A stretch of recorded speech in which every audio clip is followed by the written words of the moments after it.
Welcome to 101 with Montgomery County Executive Ike Leggett. I'm Lorna Virgilia, and thank you so much for watching. Hello, Mr. Leggett. How are you? Pretty good. How are you doing today? Great, fantastic. Looking forward to the holidays. Almost there. Yeah. We're wrapping up the year. A lot of things happen in Montgomery County, but recently you did have led that mission trip to China, and as a result of that, we did have a delegation of Chinese investors visit the county very recently. And what was the outcome of that visit, that follow-up Well, visit? it's a continuation of the trip that we made to China with about 90 people most recently. And in that trip, we emphasized a number of things in addition to the Sister City program, but also some business connections. And so as a part of that continuation, we invited over a number of Chinese business personnel to visit the county, to look at some of the assets of the county and determine whether they are inclined to invest in some of the potential endeavors that they may want to in Montgomery County. For example, most of the people we're talking about are people very much involved in real estate development, corporate affairs from the Chinese community. And we had a number of them to visit Johns Hopkins, University of Maryland, our two technology centers, and we also hosted them in the evening for dinner. It was a very, very good meeting. I think that it established Montgomery County again as a leading player in biotechnology, and that we're open for business and that we want to engage with them. And I think this was a wonderful opportunity for us to do so. Which are some of those county-based projects that were actually showcased, aside from the ones that you mentioned, and any promises of future we went to investments? several innovation centers, the university centers. We looked at the technology hubs. And one business, I think, was MedImmune, I think may have been visited as well. But we provided an opportunity for some of our local businesses and local public officials to meet with them to emphasize again the fact that Montgomery County has a great deal of assets for any type of development, especially in technology. A large educational component here of institutions, a highly educated workforce, a community that emphasizes biotechnology, the federal hub that is here as well. And I think that they walked, at least they left here, with the impression that this would be a good place to do business in. We now have to follow up on all of those things to make sure that some of our businesses are successful. And what are some of those goals for the follow-up? Well, the follow-up is to see whether or not we can actually sign and get some of the locations that are actually here in the county. For example, there are a number of them in biotechnology and pharmaceuticals, as well as medical equipment. The components of which I think fits very well into NIH, FDA, and a number of the companies that were represented included those types of firms. You and Mrs. Leggett, First Lady of the County, hosted a reception in your home. You opened the doors of your home, so this China deals is getting very serious for Montgomery County. Oh, it is. This, as you know, is my fourth trip to China, and so we're quite familiar with a great deal of what has occurred over the last 35 years. But this was an opportunity for us to thank the people who actually visited with us on this trip and to let them know that we will continue to follow up on a number of the contacts that we've made and to renew some acquaintances, because when you have such a large delegation, it is very difficult to sort of maintain all of those people in one setting. And so while we were in China, we actually did some things together and we did some things separately, but we brought everyone together this time to share some memories and to outline for them the continuation of our efforts to make sure that this is just not a trip in name only, but one that we believe has a great deal of substance and a great deal of positive outcomes. Some of the ones that came over to your home were the leaders from the Xi'an Sister City initiative that you signed back in China. Since we're talking about sister cities, also recently you celebrated another fiesta, another party at the Civic Center with people that went with you to El Salvador. What is it, a couple of summers ago? Two summers ago, right? Yeah. Where you signed that Sister City agreement as well with the city of Morazan.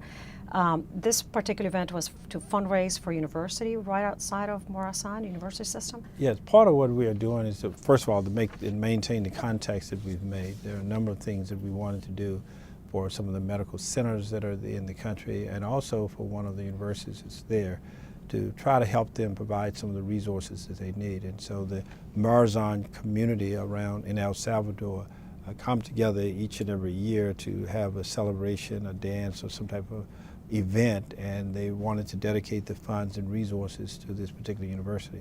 It's an ongoing part of the efforts that we are making in the last few years, from medical assistance to helping people in building houses with Habitat for Humanities, and now helping one of the universities there as well.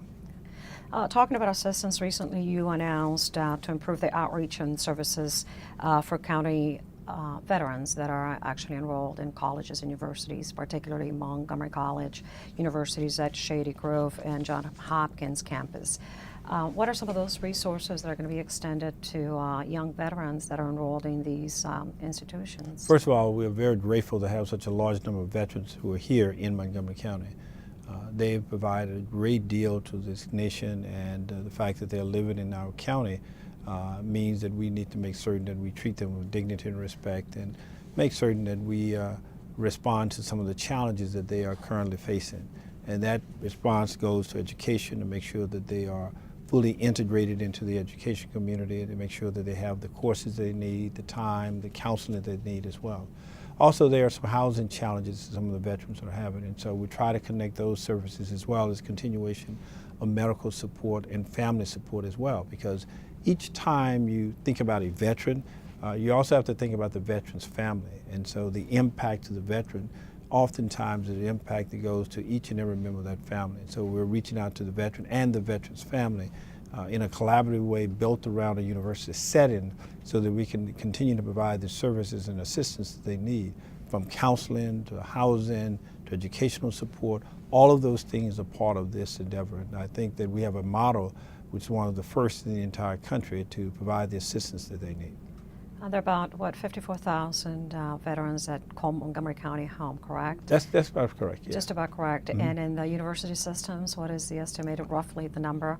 We have both in the University of Maryland, Shady Grove, and Montgomery College, we have several thousand that are part of that system, both places altogether, as I recall. And who's going to reach out from them directly from the county, your Commission of we have Veterans Affairs? Veterans Affairs, and Mr. Mike Subin is in charge of this particular effort, and he was the one who spearheaded this drive to provide this kind of connectivity for our veterans that attend the University of Maryland and University of Montgomery College. And that is ongoing already. That's it already ongoing. started. Right. All right. We're going to take a short break, and we're going to be back with Montgomery County Executive Ike Leggett. Don't go away. We'll be right back.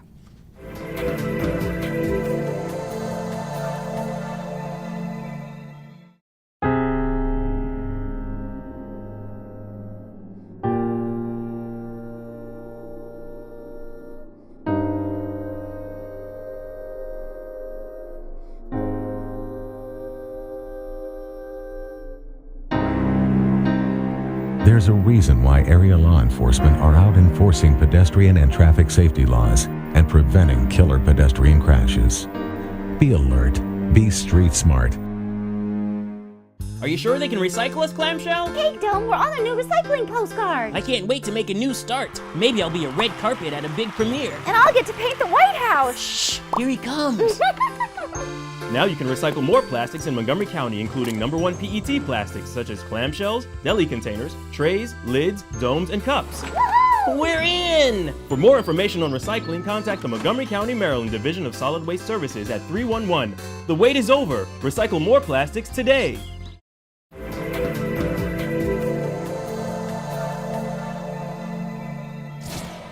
Welcome back to 101 with Montgomery County Executive Ike Leggett. I'm Lorna Virgili, and thank you for continuing to watch. Mr. Leggett, let's talk about the Silver Spring Transit Center. The Office of General Services Director David Dyes has been updating quite often County Council as to repairs. What's the latest? What's happening? Well, I think we have a very good plan now that we're implementing. We will have all of the repairs that are required to be done this winter. There is a concrete overlay that must be applied after that is completed. Unfortunately, you can't apply that overlay until the weather is at least 40 degrees or higher. But all of the things that we've seen in the past, I think those things are being resolved or have been resolved up to this point. I believe that we made the right decision to more extensively look at this challenge, to make certain that we have the resources available to address those concerns, and all the contractors aligned to do so. There were some disputes earlier about who should pay for what responsibility of that, But I think we've worked that out, and I think that we're in a position now to go forward. It has taken a little bit longer, but it is worthwhile because we've done the sort of due diligence that was needed to make sure that we have a center that will last us for the next 50 years. So if having to wait a few more months in order to get it right, I think that's the cost of making sure we have the safety and we have the center that we were originally promised. So I feel very good about the direction that we're going now. Unfortunately, we have to wait a few more months in order to pour that last level of concrete. But I think after that it will be switched over to Metro, and we'll be in operation hopefully in the fairly near future, in my opinion. Fairly near future, not Yeah. the summer of 2014. Should be before that. It should be before that? Yeah, Oh, it's not hopefully. such bad news. Yeah. And WMATA agrees to obviously That's administer right. and manage the Silver Spring Transit Yes. Center. Okay, so we're moving forward on that. But keep in mind, what the county was insisting here is a more thorough investigation and a much more intensive work than some thought that was necessary. So we are pushing for even greater safety than some thought that was necessary, but I think the final outcome will be something that people fully appreciate. And additional money from taxpayers? We don't plan to pay any additional monies. Obviously, there have been some disputes about the ongoing challenges we face, but what we're looking at now are things which the contractors, in our opinion, are obliged to do, and we'll continue to hold them to the contract. Okay, very interesting. Let's transition to open data. The county has launched that website, which is it's data.montgomerycountymd.gov, and in that data we can find all sorts of interesting information, raw data from employees' salaries, including yours, to just about anything that the county can think of.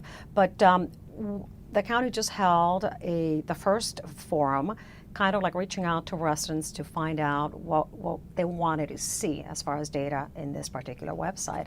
What did you find out from county residents? Well, we're still evaluating and we're still looking at the kinds of information that they want, but I think for the most part, it's primarily in the areas of finance that hits the most important information that people want to see. The budget information is quite important to many people.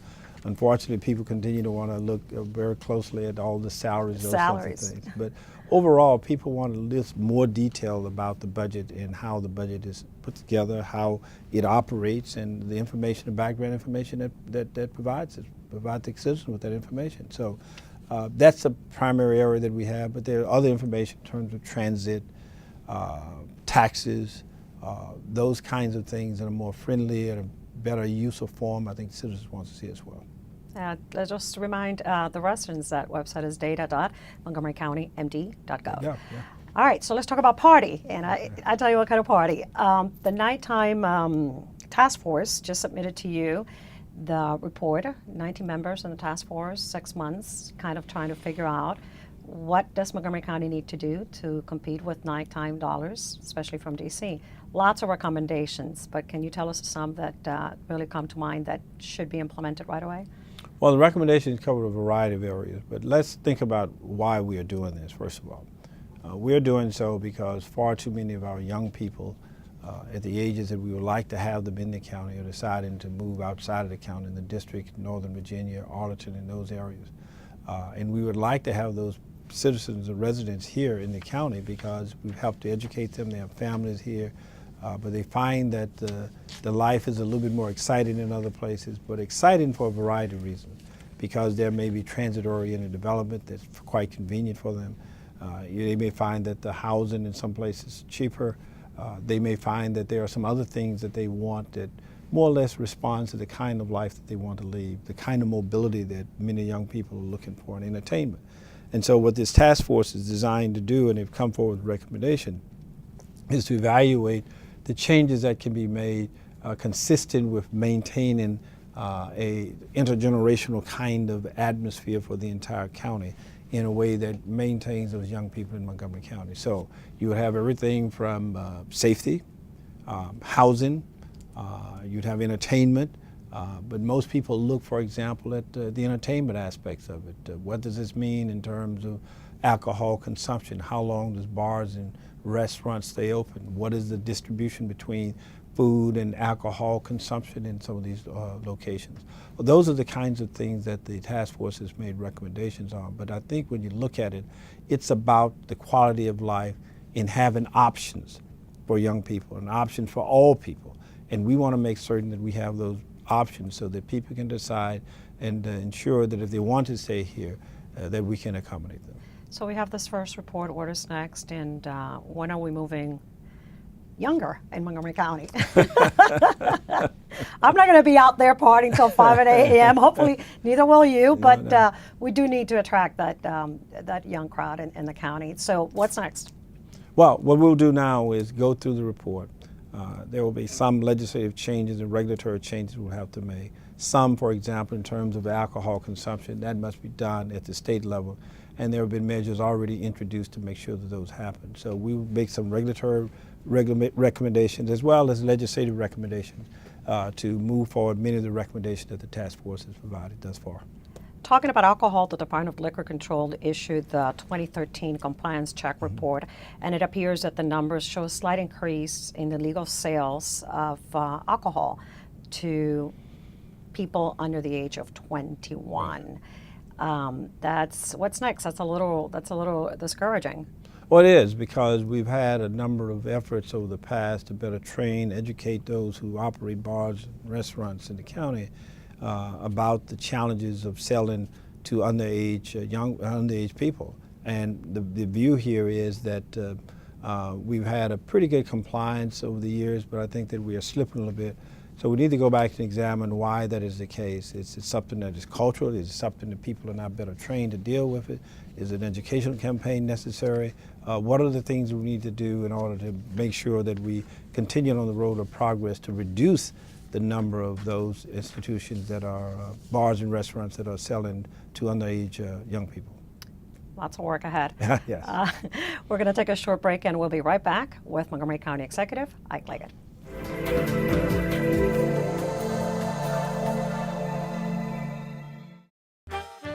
Did you know there are more than 10,000 county government phone numbers? But there's only one number you need to remember for non-emergency calls: 311. MC 311 is Montgomery County government's online telephone information system. Need information? Have a problem or complaint? Trying to locate a county government facility? Call 311. The call center is open Monday through Friday, 7 a.m. to 7 p.m. The website is available 24 hours a day, 7 days a week. If it wasn't for his doctor, he wouldn't be here. If it weren't for Montgomery County Fire and Rescue, he wouldn't be here. If it wasn't for the phone call, we wouldn't have been there. If I didn't call, I don't know where we would be. Montgomery County emergency responders are there when you need help at no cost to you. In an emergency, don't ever hesitate to call 911. If you live in Montgomery County, you will never get a bill or pay a dime. So if you have an emergency, call us. We're there for you.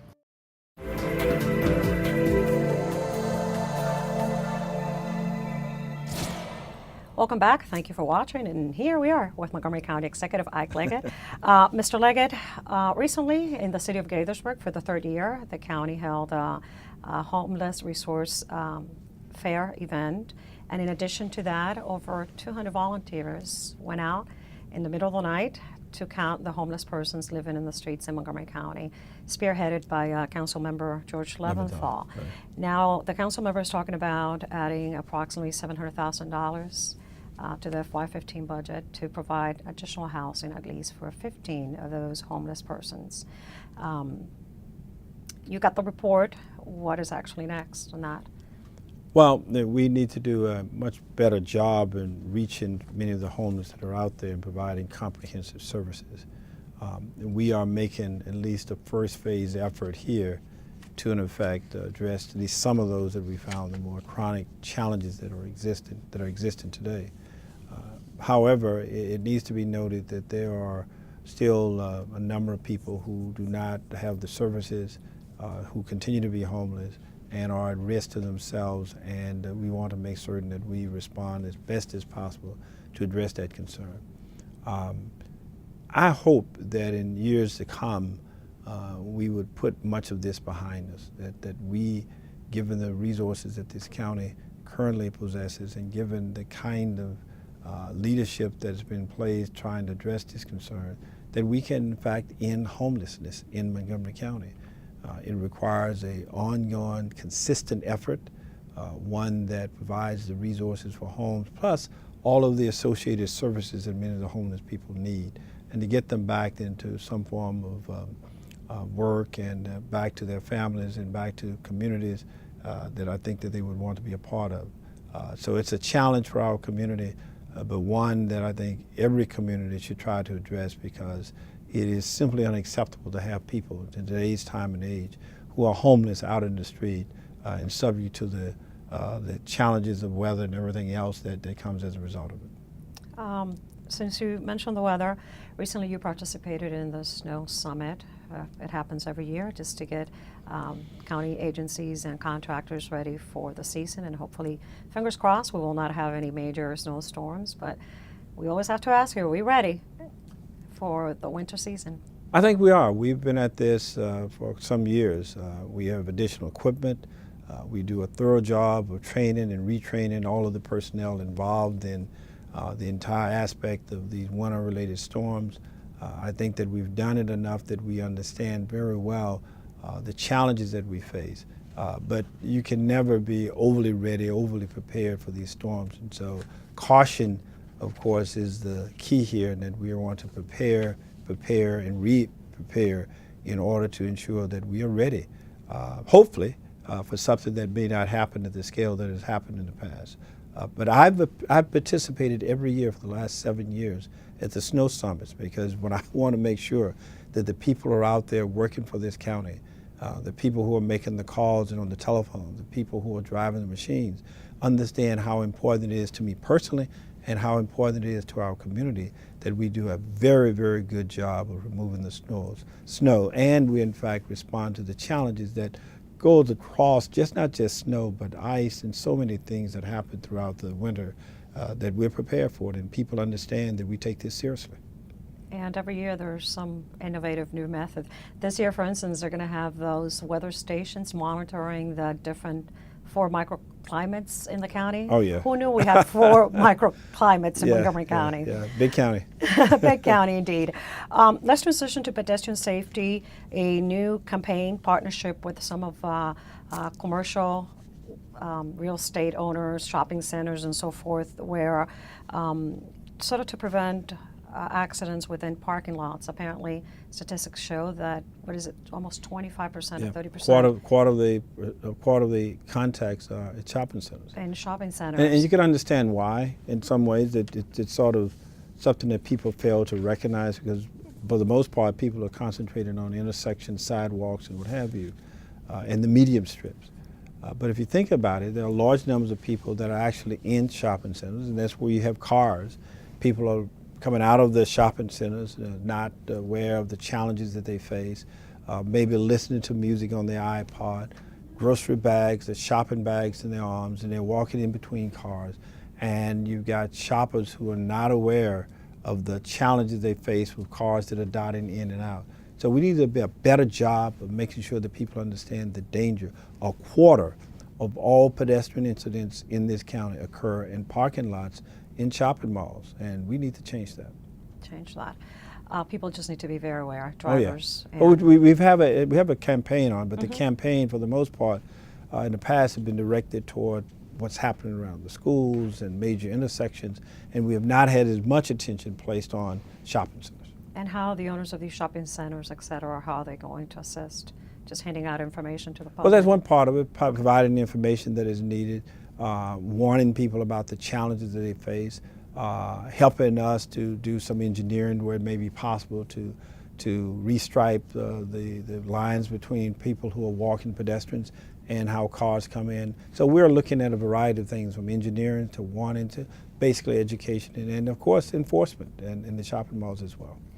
I'd like to sort of wrap up the show maybe today, talk about the county's new tax compliance office identified over 5,000 accounts that mistakenly have been claiming the homeowner tax credits, costing the county about roughly $3.3 million a year. How is the county going to address this issue and notify property owners that perhaps have been doing this claim but do not live in the property?